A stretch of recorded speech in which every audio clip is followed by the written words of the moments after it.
You open your eyes, but you can't really tell if it's morning or night.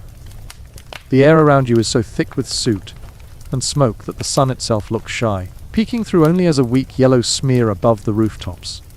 Welcome to Victorian London, a city of top hats, gas lamps, and 1,000 creative ways to die. The world is smoky, filthy, and very, very deadly. Before you get comfortable, take a moment to like the video and subscribe, but only if you genuinely enjoy what I do here. And let me know in the comments where you're tuning in from and what time it is for you. It's always fascinating to see who's joining us from around the world. Now, dim the lights. Maybe turn on a fan for that soft, steady hum, and let's ease into tonight's journey together. Congratulations. You've just stepped into the city, where survival was basically a full-time job. You take your first breath and instantly regret it. The air tastes of coal, horse dung, and that faint metallic tang of industry. People in the 1800s called it the London fog, which sounds quite poetic, almost romantic, until you realize it's not mist from the Thames. It's the exhaust pipe of the Industrial Revolution, directly shoved into your lungs. And unlike modern pollution, this smog has ambition. It doesn't just stop at your throat. It wants to redecorate your insides. Like an interior designer whose only style is Victorian black lung chic. As you stumble down the cobblestones, you notice people moving like shadows through the haze. Their coughing is so synchronized, it could pass for a depressing choir. A man in a top hat tips it politely to you, before hacking violently into his handkerchief, leaving behind a floral design of crimson that tells you tuberculosis is trending this season. If you're thinking, well, I just wear a mask, congratulations, you're already ahead of the Victorians. Here, the only masks belong to masquerade balls, and nobody's protecting themselves against airborne death, unless you count holding a scented handkerchief to your nose. Which, frankly, does about as much as trying to survive a house fire by breathing through a fruit roll up. The worst part. The smell. It's not one smell, but dozens all competing for attention. The smoke is heavy with coal, sure, but underneath it lurks the perfume of rotting cabbage, fish guts discarded by street vendors, and the constant, ever-present perfume of horse manure. Imagine standing in a Yankee Candle store where every scent is burnt chimney and dying fish. That's Victorian London. And yet, people live in it. Not just live, but thrive. The city is buzzing. Carriages clatter over stones. Newspaper boys shout the day's headlines. And factory chimneys belch smoke like proud parents showing off their firstborn. The smog isn't treated as a crisis. It's the background noise of progress. Like how we today pretend that staring at screens for 12 hours isn't melting our eyes. Different poison, same denial. Here's the thing about this fog. It kills slowly, invisibly. Your lungs fill with soot, your body weakens, and when consumption or bronchitis finally takes you, people sigh and say, well, at least he lived in the greatest city on earth. A comforting thought, if you ignore the fact that your obituary could basically be sponsored by coal dust. As you wander deeper into the streets, you feel your boots slipping slightly on something wet. You glance down. The cobblestones glisten, but it isn't rain. It's slime. Coal dust mixed with horse urine mixed with the spilled refuse of yesterday's market. A concoction that smells like Satan's soup of the day. Every step splashes a little more onto your trousers, and you wonder if this is the kind of stain that comes out in the wash, or the kind that eventually evolves into a new species. Don't fall. That's rule number 1. Because once you're on the ground in Victorian London, you're not just dirty, you're doomed. The filth is so alive with bacteria that falling into a puddle is basically entering a contract with cholera, and cholera always collects. It hits you then. This is just one thing that could kill you in a Victorian city. The air itself. You haven't even touched the food yet. You haven't drunk the water. You haven't met the rats, or the casual street crime, or the doctor who insists leeches will fix whatever's wrong with you. No, this is just the welcome mat air that kills you politely, one soot-flavored breath at a time. And the most unnerving part. The Victorians thought it was beautiful. Artists painted the fog as a romantic blur, poets wrote about its mystery, and couples took walks in it as if dying of lung disease were the height of intimacy. Imagine writing a love poem to carbon monoxide, and you've got the Victorian aesthetic nailed. You take another step forward, your chest tightening already, and you realize you're stuck here, in the belly of this living, coughing, choking city. And the air, this poisoned blanket of progress, is only the first of the 10 little assassins waiting to meet you. You push on through the fog, each step sticky, each breath like sipping smoke from a dirty fireplace. The strangest thing is how quickly you begin to get used to it. The choking heaviness dulls, the acrid scent settles into your clothes, and after a few minutes you catch yourself thinking, well, maybe it's not so bad. This is how the city tricks you. It doesn't murder you with a single dagger thrust. It seduces you into believing the dagger is just an unusual kind of hug. The street lamps above you glow in sickly alos. Their oil-fed flames flicker, struggling against the fog. So they don't really illuminate anything. They just make the darkness look slightly warmer. You imagine some municipal official once arguing that this counts as progress. "Citizens, we've lit the streets," he might say proudly, even as you bump into a lamppost, because you still can't see a thing.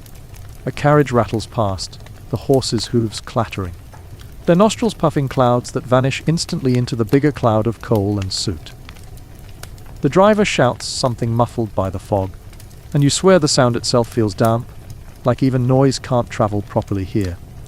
You notice the faces now, appearing out of the haze like half-finished sketches. Children dart barefoot between carts, their skin pale beneath the grime, lungs already working overtime. A boy hawks matches with a voice raspy far beyond his years. A girl carries a bucket of water so murky you'd expect fish to leap out in protest. No one comments on the air, it's the wallpaper of their lives.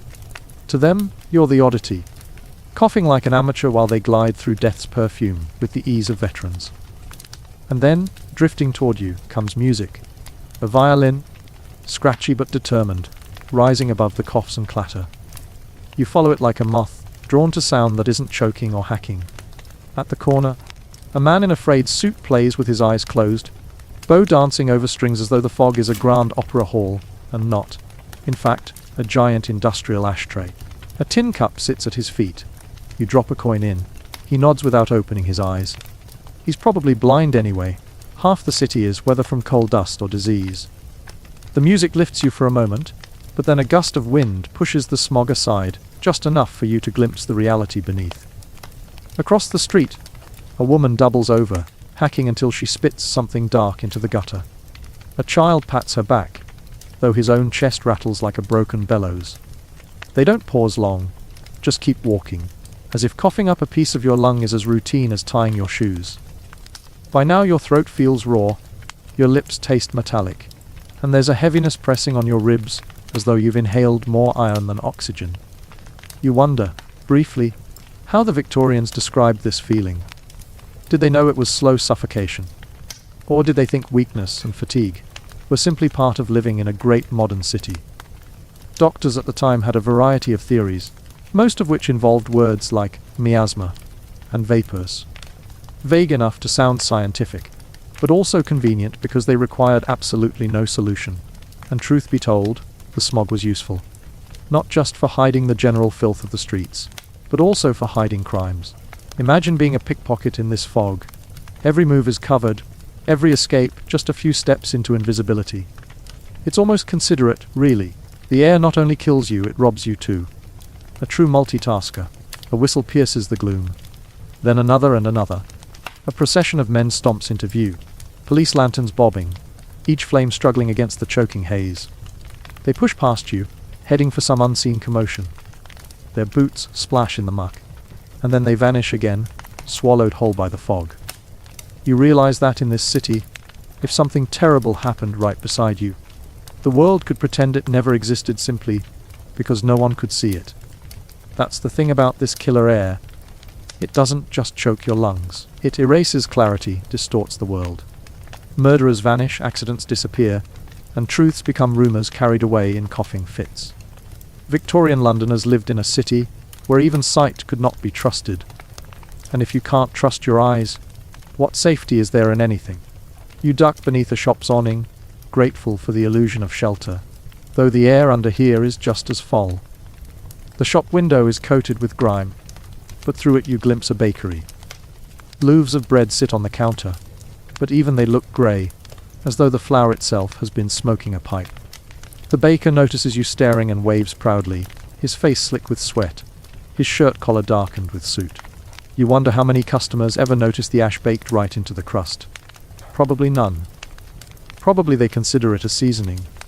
A coughing fit seizes you now, violent enough to bring tears to your eyes. For a moment you genuinely panic. Is this it? Will history's strangest travel experience end with you collapsing into the gutter like so many others? Your chest heaves, your ribs ache. But then the spasm passes, leaving you shaky and lightheaded.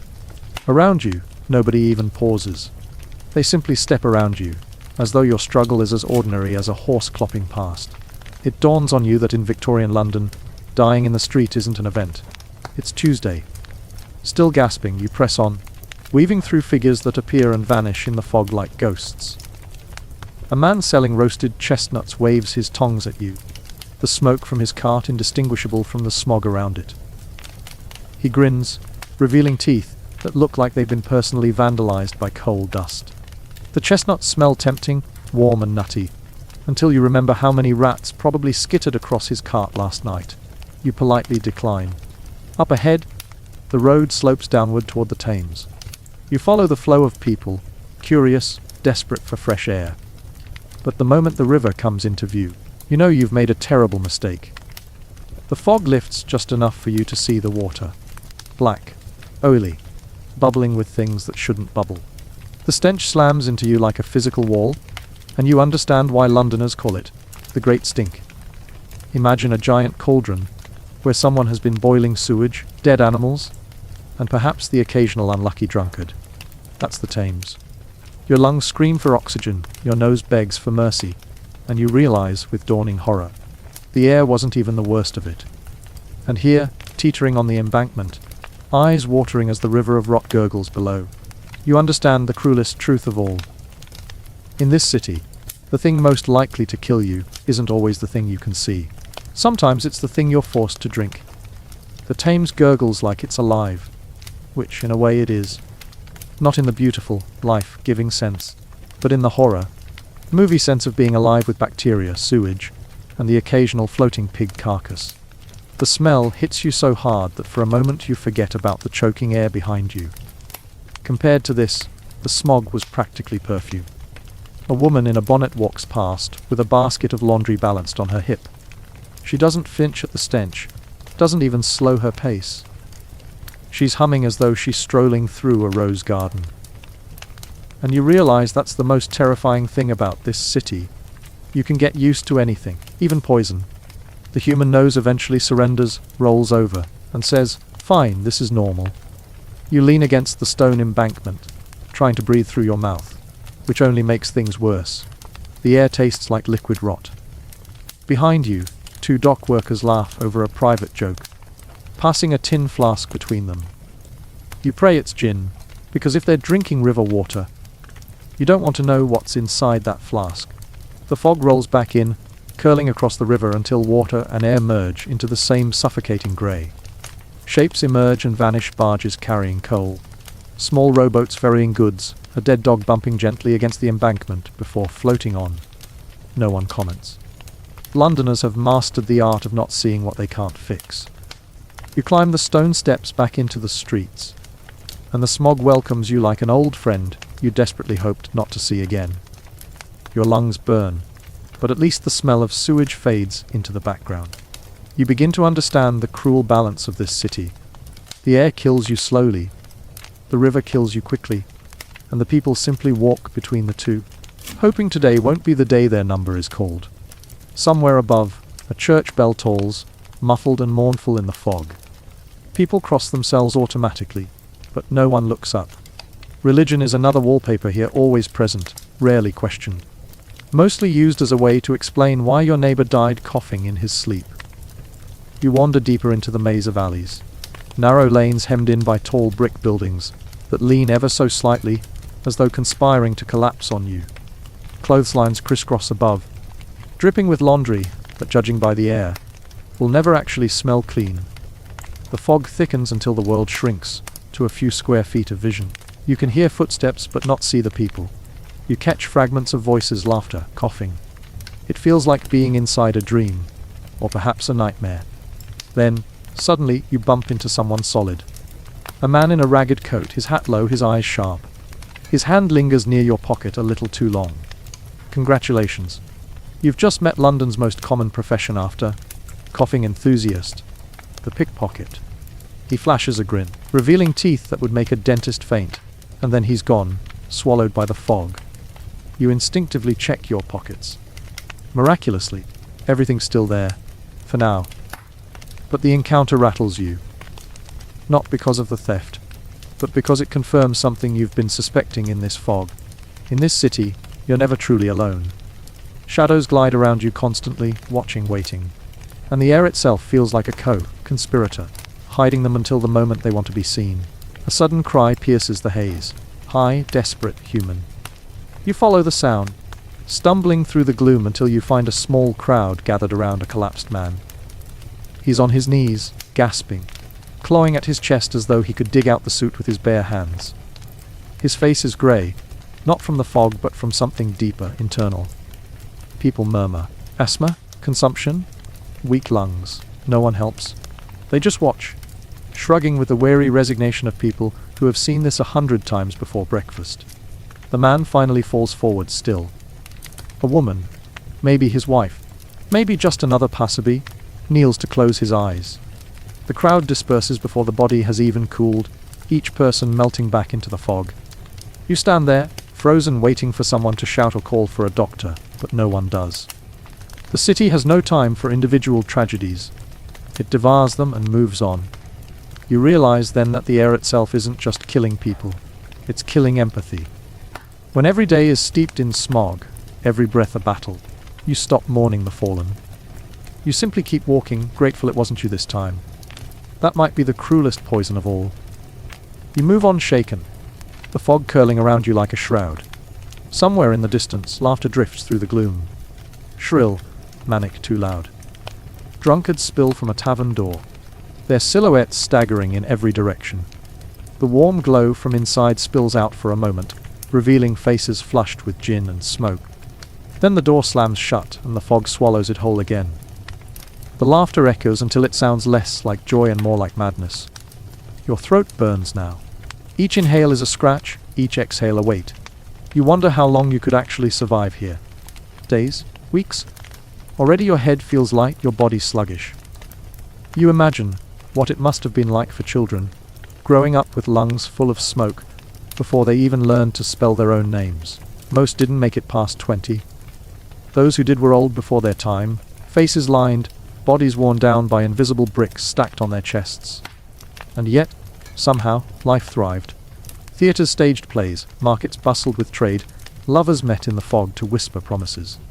Progress didn't pause for poisoned air. It marched on, coughing all the way, until London became the beating, wheezing heart of an empire. You pause beneath another lamppost, its halo glowing weakly around you, and tilt your head back to stare at the smoggy sky. Somewhere beyond that grey curtain is the moon, pale and indifferent. Somewhere beyond the horizon are cities that breathe easier, skies that shine brighter. But here in London, this is normal. This is air. This is life. And if you're not careful, it will also be your death. Because while you've been busy worrying about the fog that strangles your lungs, you've overlooked the true killer waiting for you. It lurks in every bucket, every well, every glass poured in every tavern. It doesn't choke you slowly, it drowns you from the inside out. The air might kill you, the smog might blind you, but the water is waiting. The river doesn't just look alive, it feels like it's watching you. The Thames heaves and gurgles, as though some ancient beast sleeps beneath, occasionally belching up bubbles that smell like yesterday's sins. Victorian London calls this the lifeblood of the city, which is true if you consider dysentery and cholera a kind of blood. You stand on the embankment, staring at the black water, and realize the cruel irony. This river is the city's pantry, its highway, its bathtub, its rubbish bin, and its drinking glass all at once. If you want a metaphor, imagine blending your morning coffee, last night's leftovers, and whatever you scraped from the bottom of your shoe, then calling it refreshing. That's the Thames. A barge floats past, piled high with coal. Its crew shouting hoarse greetings to a smaller rowboat, delivering barrels off you hope all, though the sour smell suggests otherwise. A woman kneels at the water's edge, scrubbing laundry in the shallows, the soapy suds floating away into a tide already thick with oil and dead fish. She slaps the wet cloth against the stones, her expression grim but focused, as if determined to beat the disease out of the water by sheer elbow strength. Behind her, a barefoot boy fills a bucket, the river slopping over his hands. He lifts it with the solemn pride of someone carrying liquid gold. And in a way, he is. London's thirst depends on this. The problem, of course, is that London's sewage also depends on this. Pipes and drains, if you can call them that, pour directly into the Thames. Night soil collectors, too wary to drag their loads further, tip them in with a grunt. Dead animals, broken furniture, the occasional suspiciously human-shaped bundle, all vanish into the current, bound for the stomachs of whoever drinks downstream. Which, inconveniently, is everyone. You edge closer, peering down into the current. A pale shape drifts by, a fish no hand. Just a hand bloated, turning lazily in the current, before vanishing beneath a wave. You blink, rub your eyes. Did you really see that? In this city, it doesn't matter. Even if you told someone, they'd shrug and say, "Ah, yes, the river takes what it takes." Somewhere behind you, a man with a barrow calls out, "Water! Fresh water!" You turn to see barrels stacked high, sloshing ominously. Customers line up with pitchers and jugs. Coins clink, buckets fill, and everyone looks relieved to have avoided the river. You watch closely as the water streams from the barrel. Clearer than the Thames, yes, but fresh. That depends on whether you define fresh as only partially poisonous. These barrels are often filled straight from upstream, just far enough to pretend the contents aren't exactly the same as what's floating here. You can't help but imagine the scene. A man scooping buckets of water from a slightly less oily stretch, hauling them to town, and selling it as though Poseidon himself had blessed it. And the worst part, people are grateful. They sip it like nectar, never suspecting that within hours their bodies might turn traitor. It begins subtly, they say. A little stomach upset, a bit of discomfort. But then it comes harder, faster. Waves of cramps, rivers of vomit, your body liquefying from the inside as cholera takes command. The doctors describe it politely as purging. What they mean is that your insides are trying to exit through every available door. And yet, people still drink. They have to. What else is there? Gin, perhaps. Beer if you can afford it. But water is life, even when it's carrying death in disguise. You follow the water seller as he trundles his cart down a side street. The queue follows eagerly, mugs and pitchers clutched like treasure. He stops at a crowded court, where dozens of families share one cramped yard. Children swarm around, their bare feet slapping the stones. A woman hands over her last coin for a bucket, then lifts it carefully, reverently, as though she's carrying salvation itself. She dips a ladle, gives it to her youngest daughter. The girl gulps it down, eyes closing in bliss.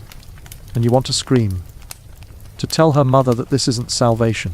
It's a loaded pistol pointed at her belly. But no one here sees it that way. To them, the water is hope. The killer hides behind that hope, invisible, patient, waiting for the next mouth. You wander back toward the river, unsettled. Along the way you pass a pump, its iron handle slick with dozens of hands. A queue of Londoners takes turns filling their buckets. Children play nearby, splashing in puddles that leak from the spout. Their laughter rings out, bright, innocent, utterly doomed. For this pump, you realize, is just another mouth of the river. Everyone knows it, but no one wants to admit it. A gentleman in a frock coat takes his turn, filling a silver flask. He tips his hat politely to you, then strides away, his polished boots crunching on the stones. He looks wealthy, important, educated. And yet, even he trusts the pump. In a city where even the rich drink poison, what chance do the poor have? Your throat burns again, dry and desperate. Against your better judgment, you imagine taking a sip. Just one. Cool water sliding down, quenching the ache. But you know the truth now. The water doesn't quench thirst. It trades it. An hour of relief for days of agony. To drink here is to gamble with your life, and the house always wins.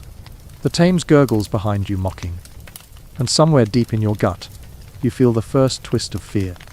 You decide to follow the river a little further downstream, where the city seems to sag under its own weight. The fog lingers, but here the air has competition. The stench of sewage rising in waves so powerful, you can taste it even with your mouth shut.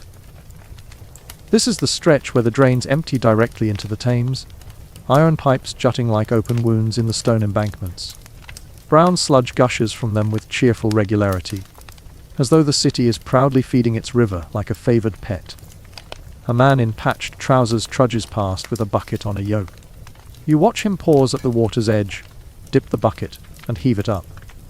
He wipes his brow, satisfied, and carries it off toward the warren of tenements behind you. That water, black and foamy, will cook his dinner tonight. You think about stew bubbling on the fire, its broth flavoured with onions, carrots, and cholera, and your stomach turns. If you want to understand Victorian water, you need to meet the night soil men. They're the uncelebrated heroes, or villains, depending on your nose, who empty privies under cover of darkness. Picture it midnight, the city sleeping, and these men creep into yards with long, handled buckets and carts, scooping out what families have deposited in their backyard cesspits. The polite term is night soil. The honest term is filth. They dump it into wagons, trundle it to the river, and tip it in. By dawn it's gone, out of sight, if not out of smell. But cesspits overflow. Pipes crack. Well, sit too close to drains. And when the ground beneath the city turns into a sponge of sewage, it seeps everywhere. People don't need to drink from the Thames directly to be poisoned by it. They only need to live above it.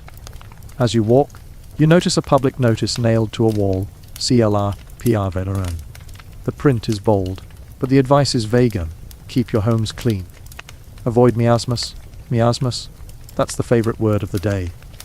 The theory goes that disease isn't spread by germs, which they haven't quite accepted yet, but by bad air, foul smells rising from decay. In a city where everything smells foul, that's about as helpful as telling a drowning man to avoid water. You turn a corner and enter a narrow court. Clotheslines sag overhead, damp shirts and stockings swaying like surrender flags. The ground squelches underfoot. Puddles spread in every direction. Children squat barefoot in the muck, drawing shapes with sticks. You see a pump in the center of the yard, its handle gleaming with use. Women cluster around it, filling pails, gossiping, sighing. A toddler waddles forward, cups his hands beneath the spout, and slurps happily. And there it is, death disguised as play. The pump stands like a faithful friend, trusted by all, even as it delivers liquid catastrophe. Within days, some of these children will be doubled over in agony, their bodies emptying themselves faster than they can be refilled. Mothers will cradle them, powerless, until they wither into silence. The pump will remain, unbothered, ready to serve the next family. You remember hearing of one pump in particular, the Broad Street pump. In 1854, a cholera outbreak swept through Soho, killing hundreds in a matter of weeks. Dr. John Snow, a man with the audacity to believe that maybe, just maybe, water could carry disease, traced it to that single pump. He removed the handle, and the deaths slowed. It was one of the first blows struck against the old miasma theory. But even then, many dismissed him. After all, water was clear. How could something invisible be deadly? Here, standing in this court, you understand the stubbornness. The water looks fine. It sparkles faintly as it pours, cold and clean seeming. Who could believe that it hides armies of killers too small for the eye?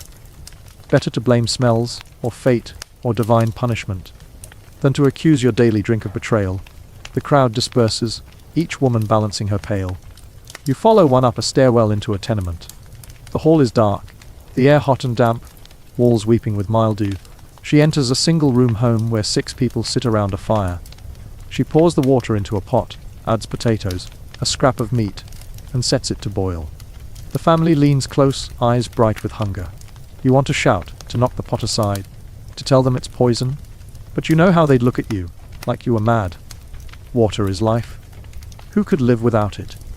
Later, as you return to the street, you hear the cry of the water sellers again. Their barrows roll over cobbles, sloshing barrels bound with rusted iron hoops. "Fresh water!" they call, voices hoarse. The crowd rushes them like starving wolves. In a city where even air kills, water is worshipped like a fickle god. And the god is cruel. The first signs of cholera are small, cramps, diarrhea. But soon the body empties itself so violently it seems impossible there's anything left inside. Victims collapse, their skin turning blue, grey, their eyes sunken. Neighbours whisper that they look like corpses before they're even dead. And the worst part, it happens fast. In the morning someone feels unwell. By night they're gone. The water doesn't waste time. You pass a doorway where a woman kneels beside her husband.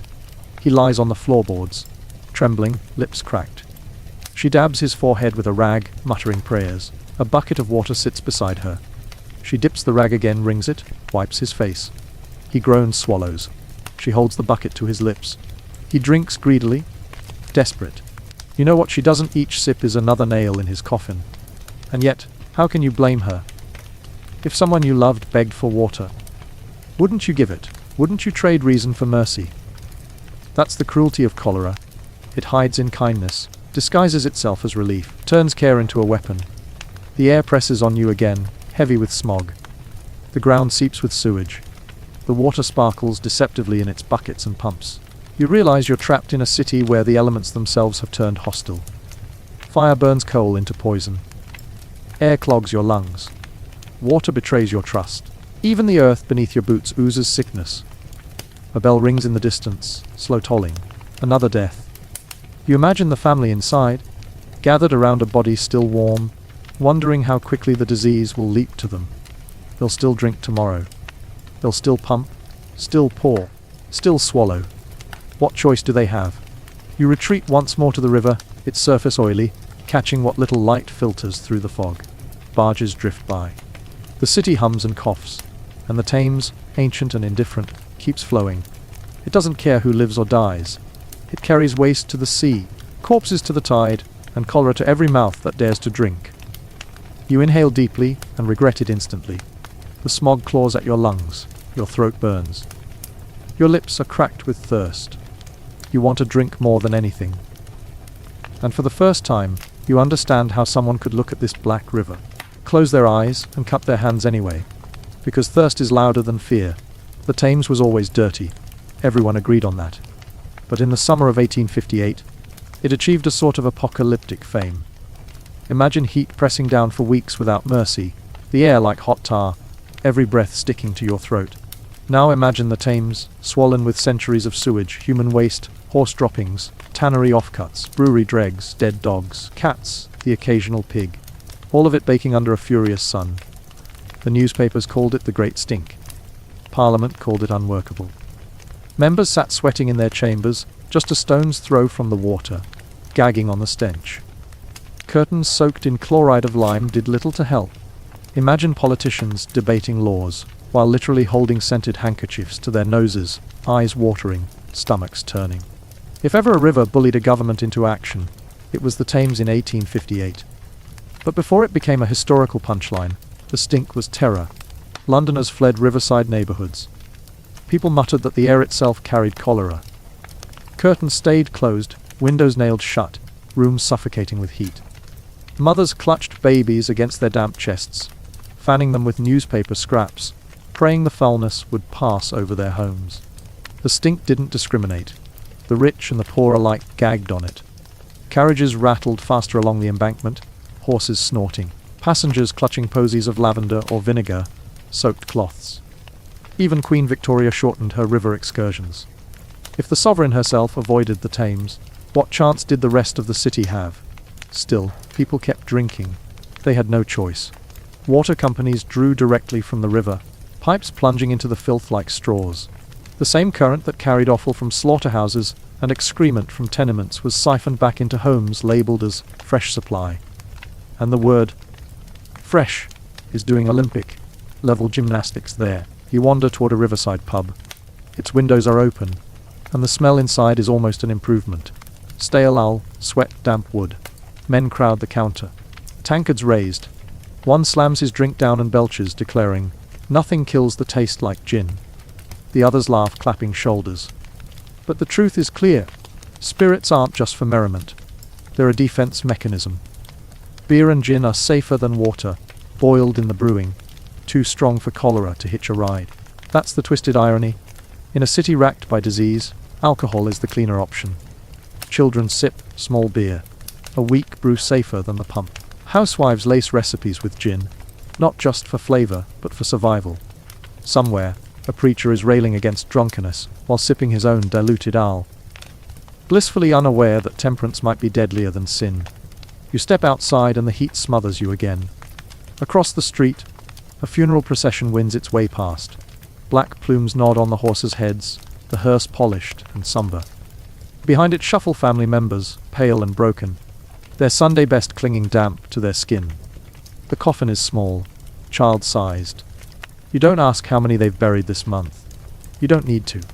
A little further on, you find yourself pulled into a tenement alley. It's dim, the buildings leaning so close above you they blot out the sun. A woman is shouting. Inside her room, a boy writhers on a cot. His lips are white, his eyes rolled back. His skin is shrunken as though all the moisture has been wrung from him. The smell inside is unbearable, sour, sickly, like meat left in the sun. Neighbors crowd the doorway, whispering, some making the sign of the cross. They don't enter. They won't touch the boy. They know how fast it spreads. The mother dips a rag into a bowl of water and presses it to his lips.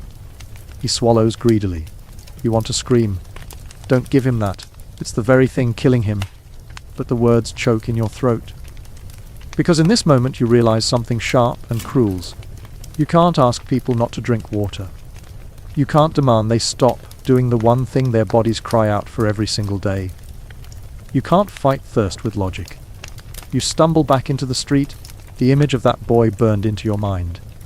You think of Dr. John Snow again, pacing his rooms, furious that no one listens, that his evidence is dismissed. The Broad Street pump, the maps of cases clustering around it, proof. Real proof that the water kills.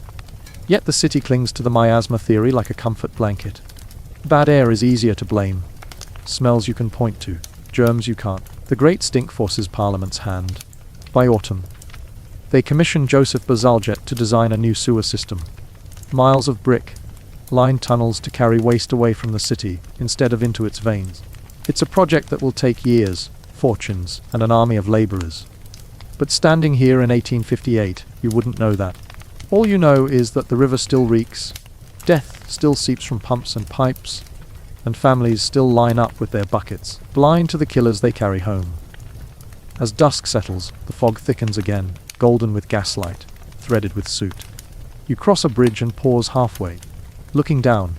The Thames rolls black beneath you, its surface sluggish, its smell clawing up through the planks. Lights shimmer across the oily ripples. A barge drifts past, low in the water, piled with refuse. The oarsman doesn't meet your eyes. And then you see it, something pale bobbing in the current. For a moment you think it's driftwood. Then the shape turns, catches the lamplight, and you recognize a face. Eyes half open, hair trailing like riverweed. The current rocks the corpse gently, almost tenderly, before it slides under the bridge and disappears downstream. That's the Thames in the Victorian age. Not a river, but a grave. You pull your coat tighter, though the air is thick with heat. The bells toll again somewhere in the fog. Another death mark. Another body soon to join the river's cargo. You lean on the railing, staring at the black water below, and you realize something simple and horrifying. In this city, even if you avoid the smoke, dodge the stink, and boil your drink, you can never truly escape. The Thames flows through everything. It is in the wells, in the pipes, in the food, in the very walls of the homes. It seeps beneath doors and into lungs. It is the bloodstream of London, and it is infected. And tomorrow, when the sun rises hot again, people will still dip their buckets. They will still pump, still pour, still swallow. Because thirst does not wait for science. You push off the railing and turn away, the fog swallowing you once more. Somewhere dinner is being served. Pottage, pies, puddings. And you feel a new dread stirring in your gut. If water can kill so easily, what about food? Bread stretched with chalk. Sweets brightened with arsenic green. Milk watered down until it curdles. If the water can murder you with a smile, imagine what the dinner plate can do. The first thing you notice is the smell. Not the grand stink of the river, but 100 smaller stenches packed tightly together in a marketplace. Fish sweating on slabs of wood, their eyes glazed, scales curling away. Cheese leaking out of its cloth, mold blossoming green, blue, and black.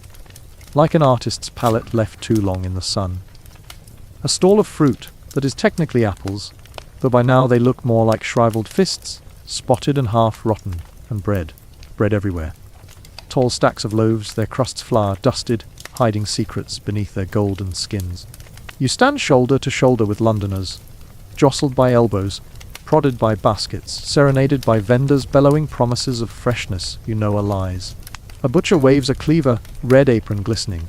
His meat hangs in strips, pink but already buzzing with flies. Housewives step up anyway, pointing, haggling, pinching the flesh as though their touch alone will reveal whether this cut will feed their children or poison them. Victorian food is a game of chance. Every bite could be nourishment, or the beginning of the end, and the odds are not in your favor. You drift toward a bread stall. A boy, barefoot, his face smeared with soot, presses a halfpenny into the baker's palm. The man hands him a hunk of bread, torn not sliced, still warm. The boy runs off, gnawing with feral hunger, but you catch a glimpse of the loaf's pale interior, and you know the secret. That whiteness isn't purity, it's plaster. Chalk. Alum. Things never meant to be eaten, stirred in to bulk up the flour. Bread is life for the poor. It must stretch, it must feed, it must appear hearty. So bakers stretch it with whatever they can grind fine enough to pass for flour. Your teeth ache at the thought. Imagine chewing bread that scrapes like sand, leaving grit on your tongue.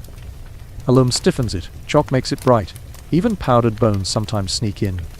You think of modern bread, sliced and sealed in tidy plastic bags, and suddenly the plastic sounds safer than what the Victorians swallow. Next stall, sweets. Children press their noses against jars glowing in the gaslight. Emerald drops, apple, green lozenges, sugar plums in hues too brilliant to be natural. A vendor scoops them into paper cones, smiling wide, his hands sticky with syrup. You watch a girl unwrap a boiled sweet and pop it into her mouth. Her smile widens, the sugar crackling against her teeth. You smile too, until you remember what gives those candies their gleam. Arsenic green. Scheele's green, they call it. A fashionable pigment for wallpaper, fabric, even toys. But here it sweetens temptation, powdered into candies to make them dazzling. The very thing that delights the eye seeps silently into the blood. Children nibble their way toward nausea, convulsions, even death. And parents buy more, because surely something so pretty can't be harmful. You want to reach out, snatch the sweet from her hand, shout that she's chewing poison. But this is Victorian London. If you snatched every dangerous item from a child here, they'd starve before sundown. You step away, weaving deeper into the market. A dairywoman shouts, lifting tin pails of milk high. White liquid sloshes, frothing like a promise of purity. Customers line up with jugs and mugs, eager for their daily measure. But milk in London is treacherous. It spoils quickly, and to stretch it further, vendors water it down.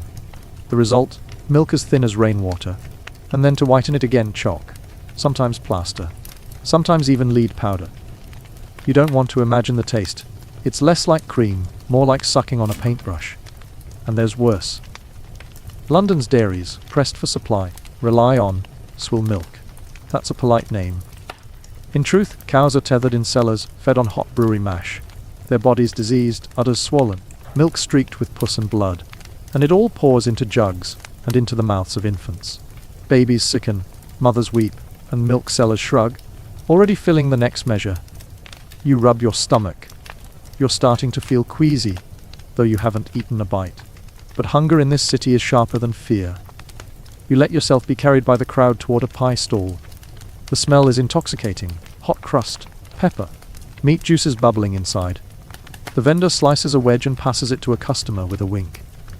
The man bites, grace dripping down his chin. You ask yourself what meat exactly is inside. Lamb, beef, pigeon, try cat, try dog. Try whatever the trap caught last night. Rats boiled, spiced, and tucked inside pastry. Eel pies that reek of river mud. Pies are the great disguise of Victorian cuisine. Pastry hides all sins. And by the time the pepper and gravy hit your tongue, you won't care what you're chewing. You buy nothing. Your stomach growls in protest. You imagine yourself a Victorian labourer, pockets empty, wages spent, and the choice is this: risk a pie, risk a loaf, risk milk, or go hungry. And hunger itself is deadly in this city. You take the pie. It burns your fingers through the crust as you bite. The meat is stringy, the gravy salty. Your teeth crunch on something that shouldn't crunch. You chew anyway, because you must. You swallow, because there's no choice. And you feel the game begin inside you. Will it be food, or will it be your undoing? Later that evening, you're seated at a dinner table. A middle-class home. Polished wood, curtains drawn against the soot outside. Candles flicker. A roast gleams on the platter, potatoes golden, a bottle of claret breathing in its decanter. It looks safe, civilized. But even here danger lurks. The wine might be cheap stuff dyed deeper with elderberry juice and Leeds salts. The roast might have been hung too long, tenderized to the point of decay. The potatoes might have sprouted, their skins hiding solanine. The very plates they eat from might be glazed with lead, leaching slowly with every steaming dish placed upon them. You glance at your glass of water. Clear, shining in the candlelight. You don't dare touch it. You take the wine instead, praying that intoxication is kinder than disease. The family chatters, knives clinking against china, children squabbling over the last potato. It looks so ordinary, so cozy. And yet you know the truth, every mouthful is a wager. Even the wealthiest home cannot escape the roulette of Victorian food. And then, as the father carves another slice of roast, a child coughs. Just once, then twice. He pushes his plate away. His mother frowns, presses a hand to his forehead. He looks pale. Perhaps it's nothing. Perhaps it's just the heat. But you remember the market, the milk, the bread, the sweets. You remember arsenic green, swill milk, alum bread. You remember the pie in your own stomach. And you realize tomorrow, this family could be at a funeral. Dinner is never just dinner in the Victorian city. Dinner is Russian roulette. And the revolver always has more than one bullet loaded. But food is only the beginning. After supper, families retreat to their drawing rooms, their bedrooms, their parlors. They close their doors against the noise of the street. They light lamps, strike matches, breathe deep. They think they are safe at home. And they don't realize the house itself is trying to kill them. The door creaks open, and the first thing that greets you is warmth. Not the pleasant kind, not the cozy glow of a modern radiator, but a sticky, heavy warmth thick with coal smoke. You step inside, boots on scuffed floorboards, and immediately notice the air tastes like pennies and ash. Your lungs tighten a little. Outside the fog was cruel. In here it's worse. Welcome to the Victorian home, where every chair looks inviting, every lamp glows softly, every curtain hangs with elegance, and each one is plotting your downfall.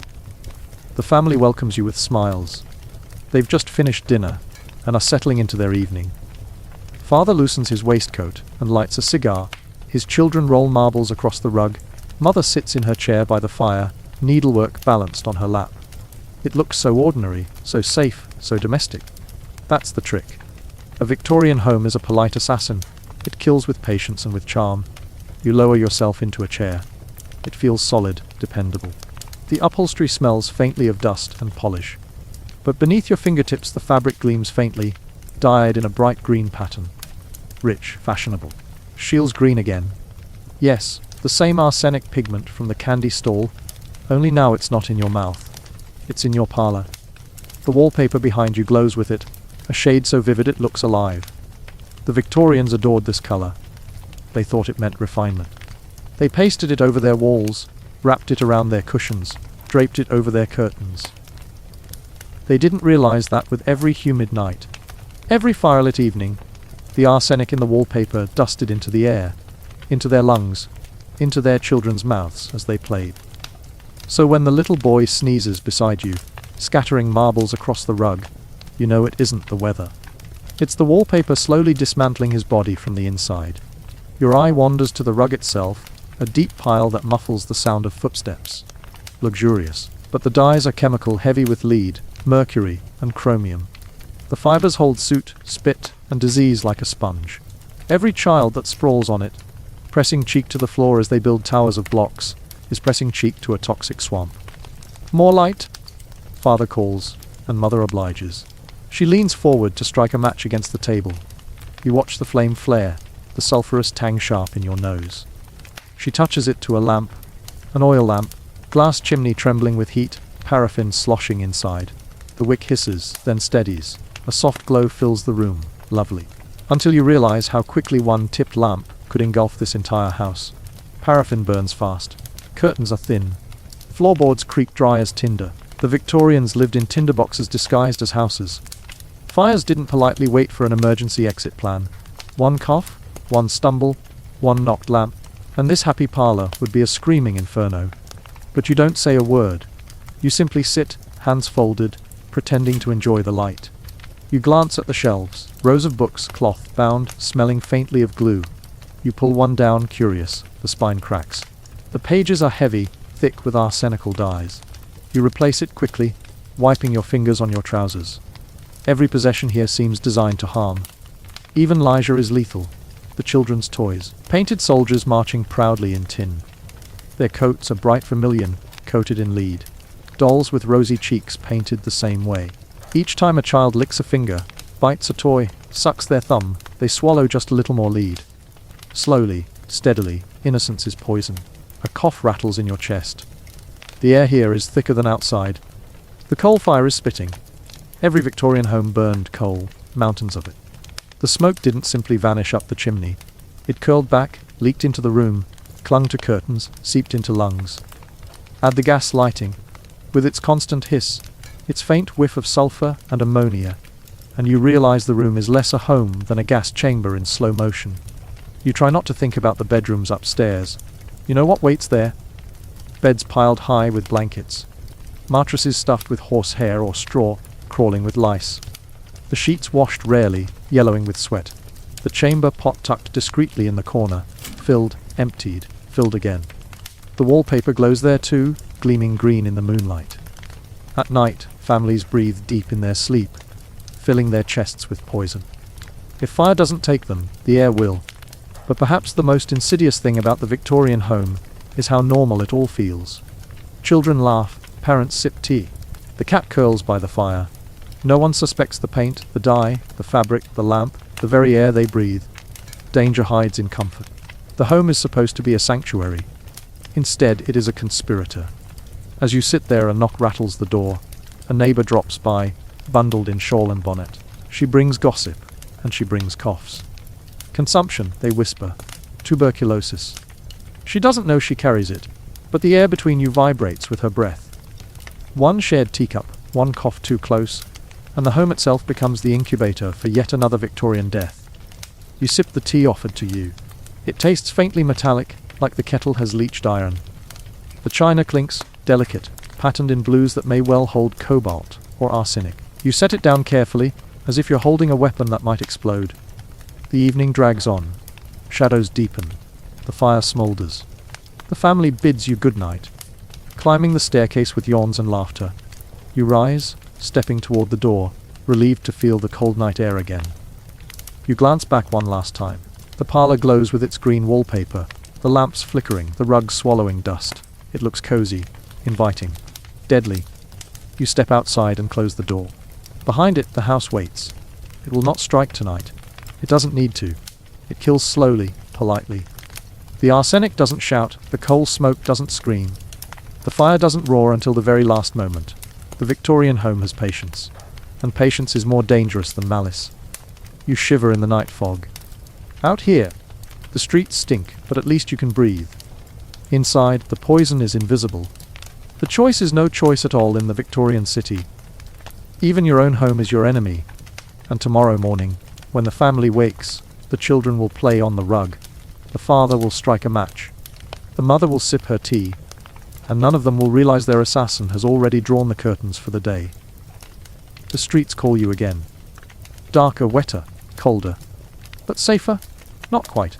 You'll soon learn that the most dangerous thing about Victorian London isn't the fog, or the food, or the houses. It's the work, the daily grind. The jobs that chew men into dust and grind women into bone. You step into the night, lungs burning, stomach uneasy. Somewhere, a factory whistle shrieks. And you realize tomorrow you'll follow the workers. You'll stand by their machines. You'll hear the gears grind, the steam hiss, the bones break. And you'll discover what it meant to risk your life every time you went to earn your bread. It cuts through the fog like a blade, shrill and metallic, vibrating in your ribs. You flinch, but the bodies around you barely stir. They've heard it 1,000 times, and it means only one thing. The machines are waking up, and so must you. It's still dark. Dawn hasn't bothered to break, yet the street outside the factory is already thick with people. Men with hollow cheeks, women with bonnets pulled low, children rubbing sleep from their eyes. Some look 12. Some look 6. All are working age here. Their boots slap through puddles, coal grit sticking to hems. No one speaks much. What's the point? The factory will take their voices soon enough. You step inside, and the first thing you notice is the heat. It's heavy, wet, pressing against your chest like a damp blanket. Steam hisses from pipes overhead, dripping onto the floor where it pools black and greasy. The second thing you notice is the noise. Imagine standing inside a drum while someone beats it with iron rods. Every machine clatters, wears, bangs, and roars in a rhythm that makes your teeth ache. You try to cover your ears, but the sound is in your bones now.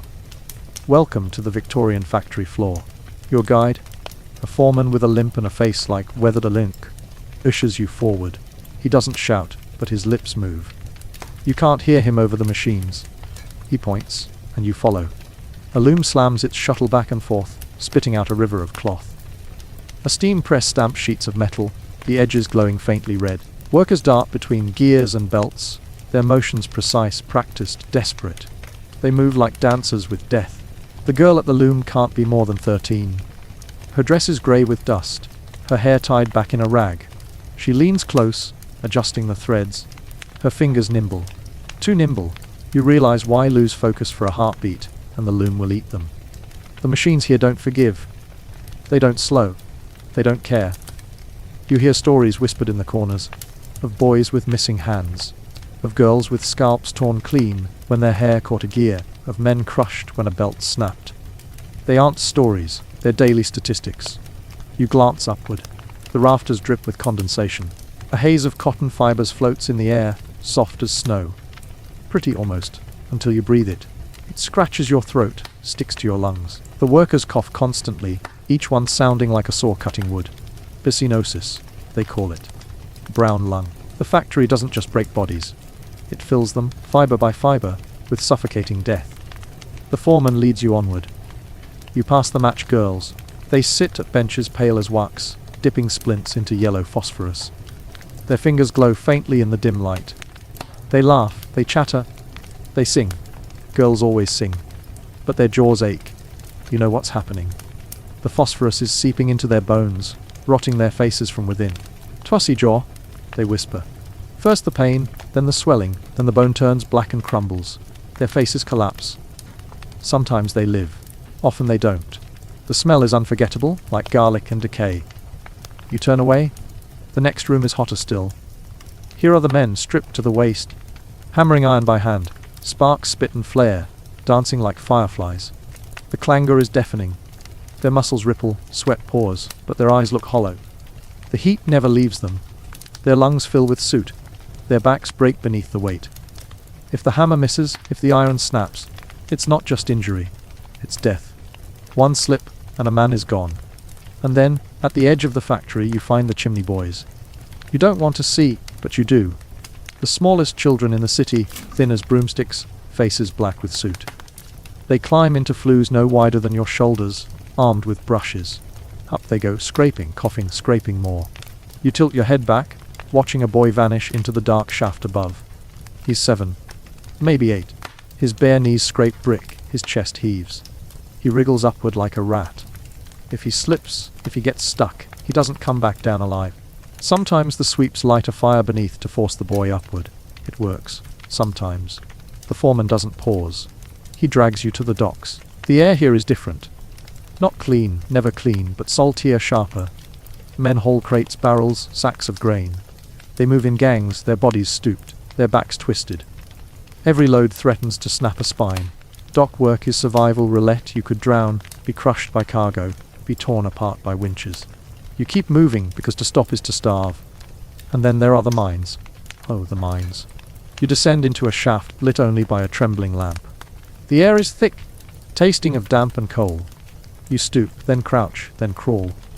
The tunnels are so narrow you feel the earth press against your ribs. The miners work with picks, with bare hands, hacking rock away chunk by chunk. Children scuttle past with baskets strapped to their backs, heavier than they are. Their faces are pale beneath the grime, their eyes wide. You know they'll never grow tall. The mine will stunt them, twist them, crush them before they see 20. And always, there's the fear of collapse. One groan, one rumble, and the ceiling could bury them in an instant. Back on the surface, the factory whistle shrieks again. The shift changes. Exhausted workers shuffle out, new ones shuffle in. The machine never stops. The city never sleeps. The factory is a monster, and it eats people alive. You stumble into the street, ears ringing, chest tight, eyes stinging from the smoke. You realize something strange out here. In the choking fog and the horse dung and the coal smoke, you feel relief. The city itself is a horror show, but compared to the factory floor, it's fresh air. But don't feel safe yet. Because if work doesn't kill you, and the streets don't kill you, and the home doesn't kill you, well, the doctor might. And in Victorian London, medicine was as likely to finish you off as it was to save you. The bell rings again. It's almost comical how something so small, just a clapper on a rusted metal tongue, can decide the rhythm of an entire human life. But that's what this world is. A city of bells, whistles, and clocks. Each chime tells you where to go, when to eat, how long you can rest, when it's time to throw yourself back into the grindstone. The shift ends. But does it? You step out into the smog, legs weak, eyes blinking at the faint daylight filtered through coal haze. And here's the cruel trick: you don't get rest. Not really. You limp home, clothes soaked with sweat and soot, only to find there's another job waiting. At home, the mothers, many who worked themselves until marriage yanked them off the factory floor, carry a double burden. Domestic work, they call it, as if that makes it gentler. But the laundry doesn't fold itself, the coal doesn't fetch itself, the stew doesn't stir itself. Imagine boiling shirts in a tin tub, while steam sticks your hair to your temples, all while children howl in the next room, and the baby's rash needs tending. Rest is a fantasy.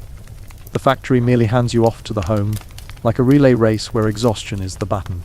And children, oh, they are not spared.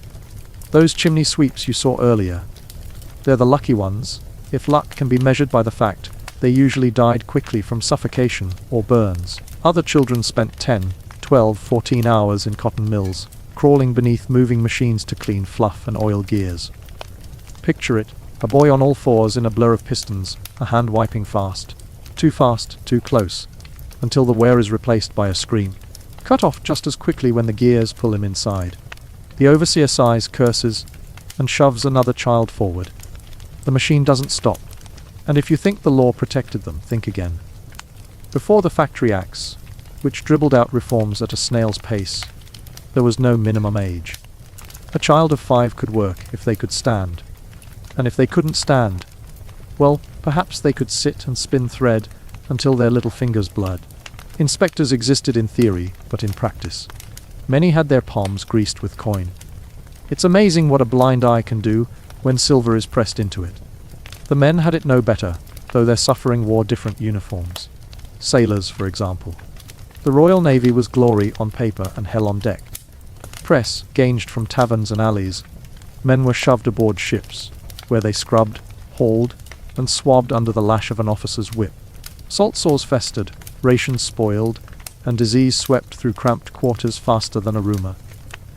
To serve your country meant you might never set foot on land again, unless it was the bottom of a foreign beach. And the builders, the navvies, those human engines who carved canals and railways across the land. They swung picks, drove spades, shifted mountains with their hands. Their strength was mythic, their lifespans tragically short. Imagine drinking gin for breakfast just to dull the ache, then hauling rock in the rain until your back split open. Imagine standing knee deep in mud as wagons rolled over your head, and no one bothered to stop, because time was money and the rail line had to be laid. They said navvies could shovel 10 tons of earth in a day. They didn't say how many died doing it. Even the so-called lighter trades had teeth. Match girls with jaws rotting from phosphorus. Potters breathing in ceramic dust that hardened their lungs like plaster. Hat makers dipping felt in mercury until madness fogged their minds. Hence the phrase, mad as a hatter. These were not just sayings, but grim jokes carved out of daily tragedy. In Victorian England, language itself became a tombstone. Let's pause though. Not too long. We haven't the luxury. Step outside the factory with me. Look at the streets at dusk. Men stagger home, their clothes stiff with soot, their hands cracked. Women limp back from laundry yards, their skin red from lye burns. Children trail behind, coughing, yawning, eyes rimmed in black. They've given every hour to the machine. And what's the reward? A crust of bread, a bed of straw, a pint of gin to numb the body enough to sleep, before the whistle drags it all awake again. Do you hear it? That silence beneath the city's roar. It's the sound of something stolen.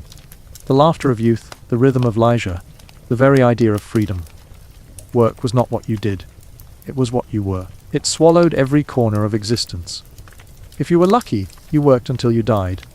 If you weren't, well, the factory was happy to replace you with the next child waiting outside the gate. And yet, and this is where it twists, the Victorians called it progress. Look around at the endless looms, the spinning spindles, the hammers clanging, the railways stretching like veins across the land. Every shuddering breath, every broken back, every blackened lung was fuel for the great machine of empire. They knew the cost. They counted it in lives. And they paid it gladly, because the city rose higher, the ships sailed farther, and the coffers rang louder. But you, standing here, you feel it differently. You feel the crush in your chest, the grit in your teeth, the ache in your knees. You feel the way work here is not a duty, not an occupation. It is a predator. It watches, it waits, it takes. Slowly or swiftly, it devours. By now, you're sweating just from walking the length of the floor. Your head throbs with the rhythm of the machines. You'd give anything, for quiet. But here's the cruel irony. Even silence was dangerous in the Victorian city. Because the only places quiet enough to hear yourself think were graveyards. And you weren't ready to belong there. Not yet. Still, as you stagger toward the factory gates, lungs roar, body trembling, you realize the truth. Work here is not survival. Work here is a gamble. Every shift you live through is a small victory. And every one you don't, well, someone else will step into your place by morning. The Victorian city does not mourn. It only marches forward. And if the work hasn't finished you off, don't breathe too easy. Because waiting just down the next street is a different predator entirely. One that calls itself help. It wears a black coat. It carries a bag of tools. It smiles as if it knows something you don't. It is the doctor. And in the next chapter, we're going to step into his office. And you're going to wish we hadn't. The door creaks open with that long, theatrical groan that houses love to make when they're about to introduce trouble. And trouble is exactly what stands behind it, a Victorian doctor. At first glance, he's reassuring enough. Black coat, polished shoes, respectable hat perched just so. He even carries a leather bag, as if somewhere inside there might be a cure. A little vial of mercy to ward off the endless aches of this world. But don't let appearances fool you. The Victorians loved appearances, especially when the insides were rotten. The bag snaps open with a flourish, and suddenly you realize this is less a doctor's kit and more a magician's box of horrors. Here is a saw, yes, a saw, the kind you'd expect in a carpenter's shed. Here's a jar of leeches, wriggling in their glass prison. A bottle of laudanum, which is opium dressed up in fancy packaging. And somewhere, tucked neatly away, a rusty needle that looks like it's been rinsed in a puddle and declared sterile enough. You sit. Because of course you sit. What else are you supposed to do when your chest rattles with coughs? Your stomach cramps from spoiled bread, or your skin burns with fever? The doctor tilts his head, peers over his spectacles, and nods gravely. He always nods gravely, even if you've only stubbed your toe. It makes you feel as though you are carrying some grand, operatic tragedy instead of just a stubbed toe. Then the remedies begin. The first, the most beloved, is bloodletting. Feeling feverish. Clearly, there's too much blood in your body. The solution lets some out. The doctor tightens a band, selects a knife, and slices open a vein with the same nonchalance as one might peel an apple. Your blood splashes into a bowl, hot and red, the life pouring out of you, as if it has been impatiently waiting for the invitation. The doctor watches the bowl fill, strokes his chin, and decides whether you've been drained enough. Sometimes he gets it wrong. Sometimes the cure for fever is death. If that sounds medieval, it's because it is. But Victorians adored their traditions. Even as science lurched forward with discoveries like germs and anesthesia, half the population clung to leeches and lancets. A doctor without leeches was like a baker without flour. You couldn't possibly trust him. And if not bloodletting, perhaps a purgative. That's a polite way of saying a violent laxative or emetic. Calomel was the drug of choice. A mercury compound that could, quite literally, eat away your jaw. Imagine swallowing spoonfuls of poison while a doctor claps you on the shoulder and declares you'll feel lighter soon. He's not wrong. You'll be lighter, all right, lighter in body mass, lighter in teeth, lighter in lifespan. The crowning jewel, however, was opium. Oh, how Victorians adored their opium. Laudanum bottles glistened on every shelf, a syrupy comfort for coughs, toothaches, melancholy, colicky babies. Yes, babies. Crying too much? A teaspoon of laudanum, and your infant will sleep like a cherub. Sleep, and sometimes never wake. Whole cemeteries of infants rest under stone angels, because their mothers trusted the friendly label on a crimson bottle. And the doctor, he prescribes it with a flourish, assuring you that the bitterness on your tongue is the taste of wellness. You grow woozy, your pain softens into clouds, and for a brief moment you believe him. That is the real genius of the doctor's bag. It rarely heals, but it convinces. Shall we step deeper into the surgery? You'll want to hold your breath. The smell is overpowering, iron tang of blood, rot of unwashed rags, the soreness of bodies packed too close together. The doctor waves you to a wooden table stained black with old gore. There is no anesthesia here, not unless you count a bottle of gin slammed back before the saw begins its song. Ether and chloroform are on the horizon, true, but in this era they are as likely to kill as they are to soothe. And amputations. Amputations are the true theatre of Victorian medicine. A crowd gathers, students in stiff collars leaning forward eagerly as the doctor flourishes his saw. Observe, he says, as if introducing a symphony. He grips the patient's limb, presses blade to bone, and begins to cut. Quickness is mercy here. A minute, maybe less. That's the goal, one limb severed before the scream ends. Blood fountains, sawdust sticks, assistants mop and bind and pray. Infection will do the rest, because infection is inevitable. The word, sterilization, may as well not exist. Instruments are wiped on coats, hands dipped in cold water. Bandages reused until they rot. A doctor moves from corpse to surgery without so much as a rinse. The idea that unseen organisms could crawl from one body into another is still considered laughable by many. Florence Nightingale scrubs wards until they gleam. Joseph Lister whispers about antiseptics, but most scoff. Invisible killers, nonsense. You must simply toughen up, die. Let's not forget the dentists. Or rather, the barber surgeons who fancied themselves dentists. Imagine leaning back in a cracked leather chair as a man sharpens his pliers. No numbing, no delicate instruments, just grip, yank, crack. The tooth leaves your jaw with a sound like splitting wood. The barber drops it in a bowl and offers you a rag to bite while the bleeding continues. Congratulations, you're cured.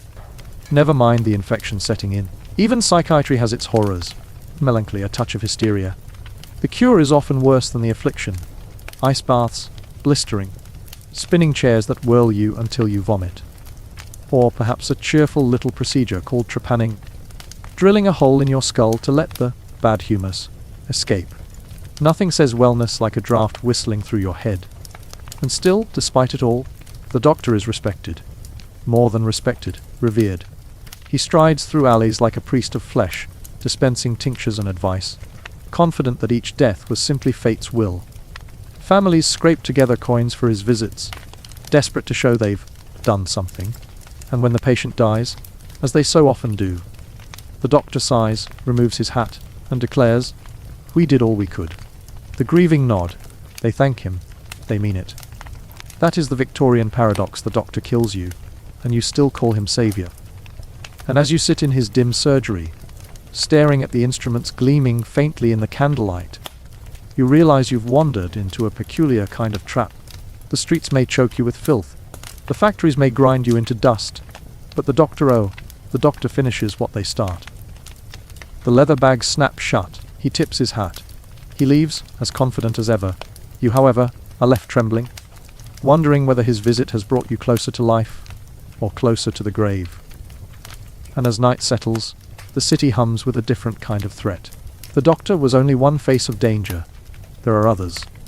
Faces that smile too widely, voices that charm too sweetly, hands that reach from the shadows not to heal, but to harm. The Victorian city is not merely sick, it is hunted. And in the next chapter you're going to meet its predators. The bag reopens in your mind. You can't shake it. It sits there like a dark promise, even after the doctor has gone. You imagine him climbing into his carriage, the wheels rattling against cobblestones, leather bag at his side like a loyal hound. How many homes will he visit before dawn? How many patients will sit under flickering lamplight, waiting for his brand of salvation?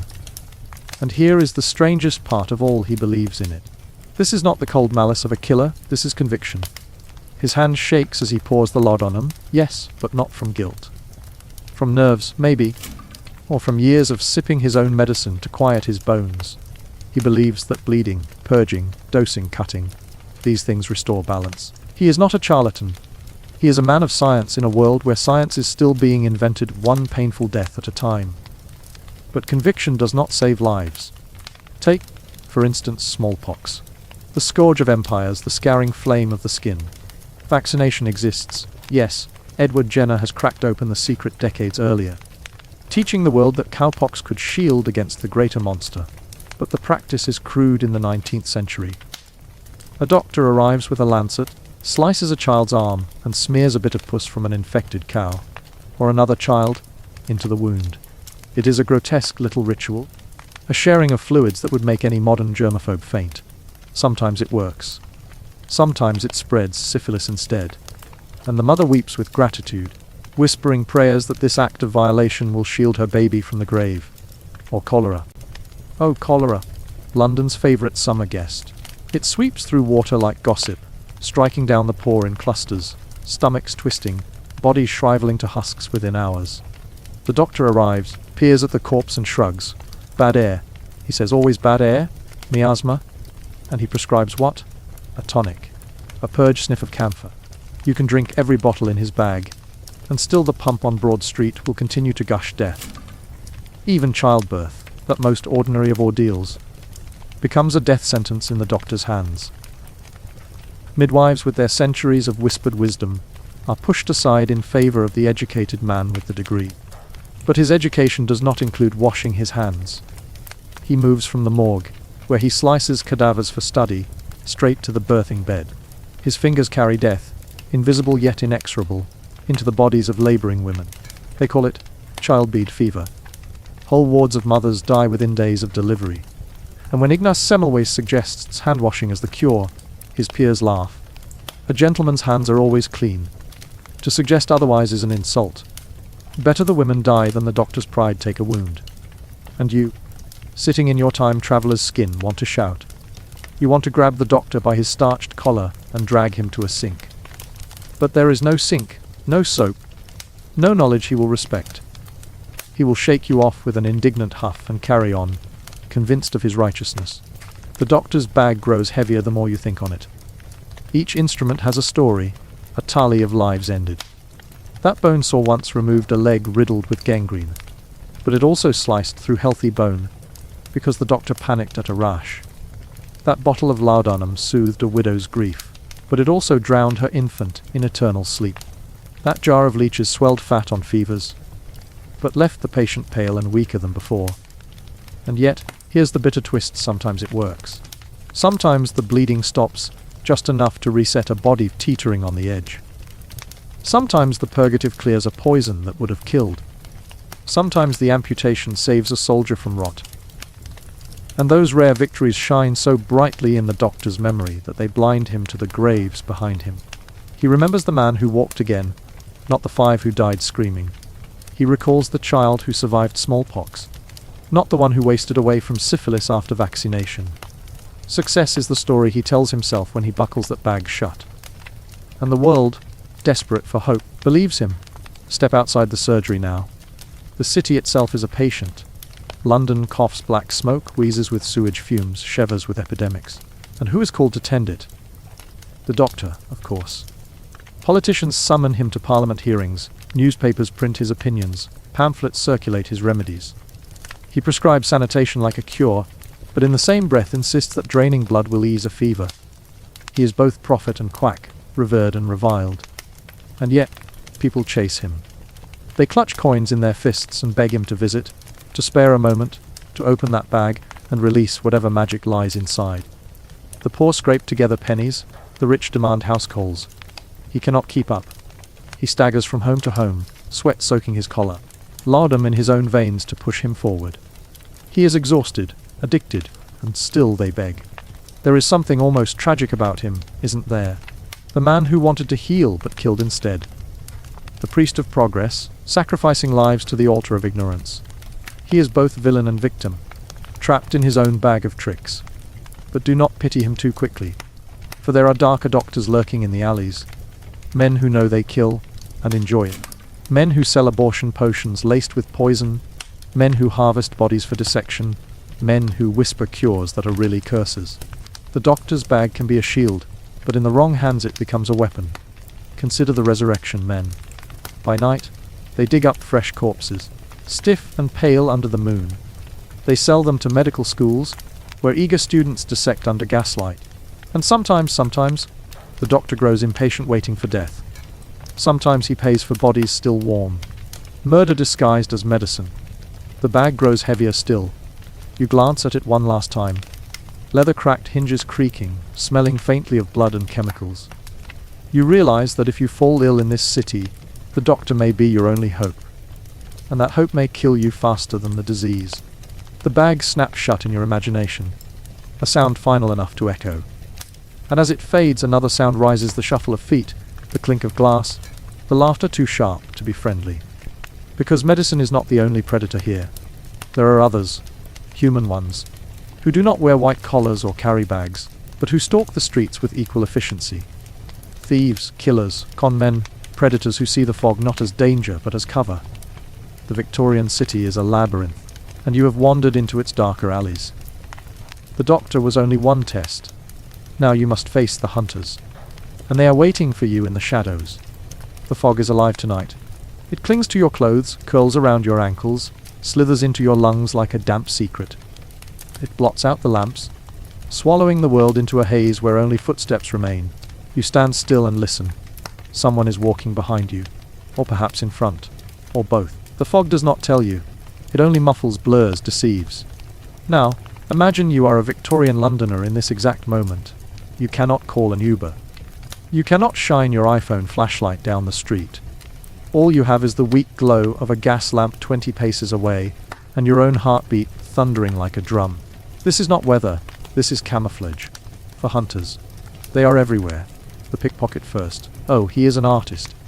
His hands are as soft as silk and twice as quick. He drifts by in the fog, brushing your coat in a way that feels accidental, almost tender. But when his fingers leave, so does your watch. Or your purse. Or the handkerchief you thought was safe in your pocket. You will not notice until hours later, when the fog has long since closed its mouth around him.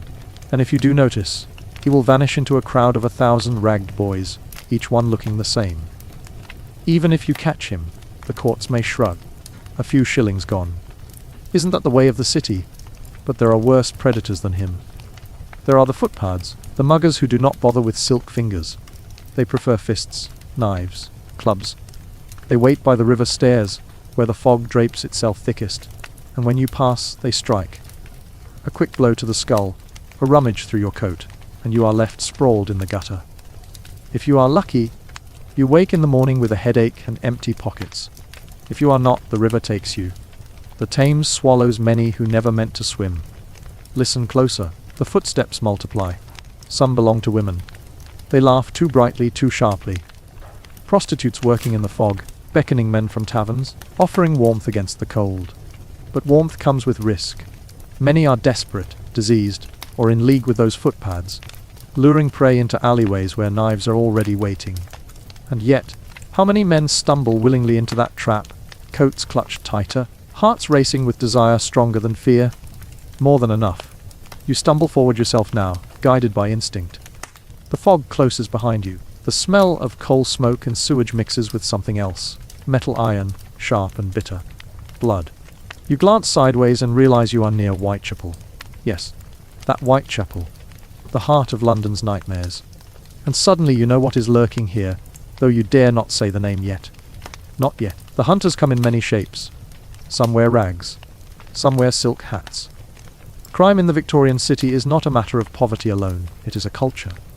Whole families are bred into it.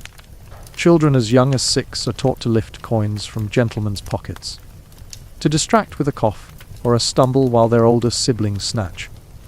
Prisons are overflowing with boys who grin through the bars, proud of their trade. Crime is not failure, it is apprenticeship, and the city is their school. And the police? Oh, the police are a joke. A uniformed man with a wooden truncheon, walking his beat with heavy boots. He cannot see in the fog either. He cannot be everywhere.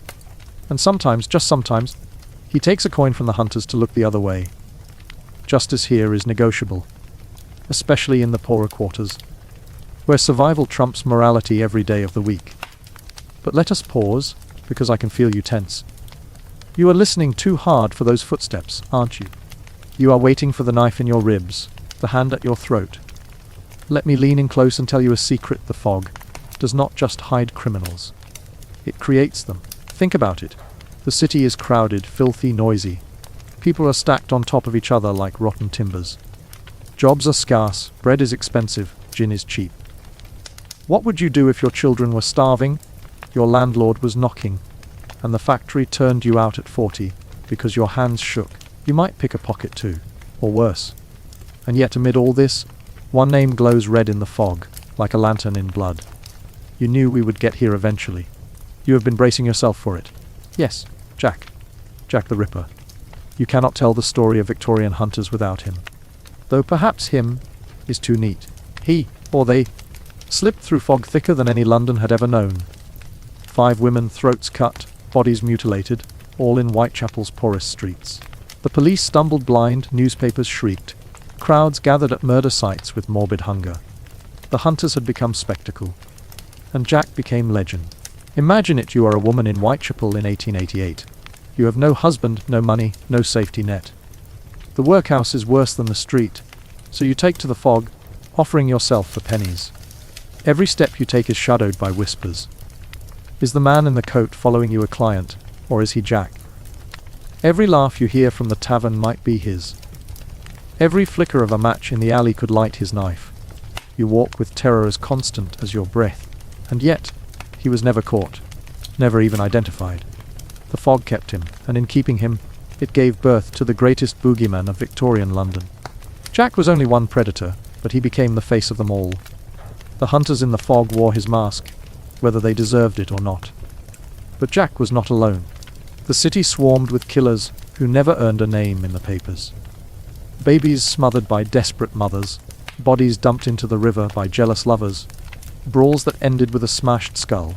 Death by human hand was as common as disease, and often harder to predict. For the doctor's bag, at least, you saw coming. For the hunter in the fog, you might never even see his face. The danger is not only in alleys, it is in your very home. Lodging houses packed strangers together in single rooms, beds rented by the night. You sleep shoulder to shoulder with men you do not know, listening to their snores, their coughs, their murmurs. And maybe one night, you do not wake up. A pillow pressed down, a knife slipped in, and no one notices until morning. And here is where the fog becomes almost poetic. For it was not just weather, not just pollution. It was the perfect metaphor for Victorian crime.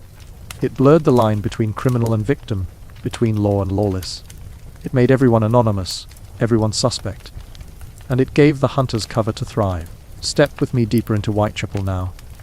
The streets narrow, the buildings lean in as if conspiring. The cobbles are slick, the gutters choke with refuse.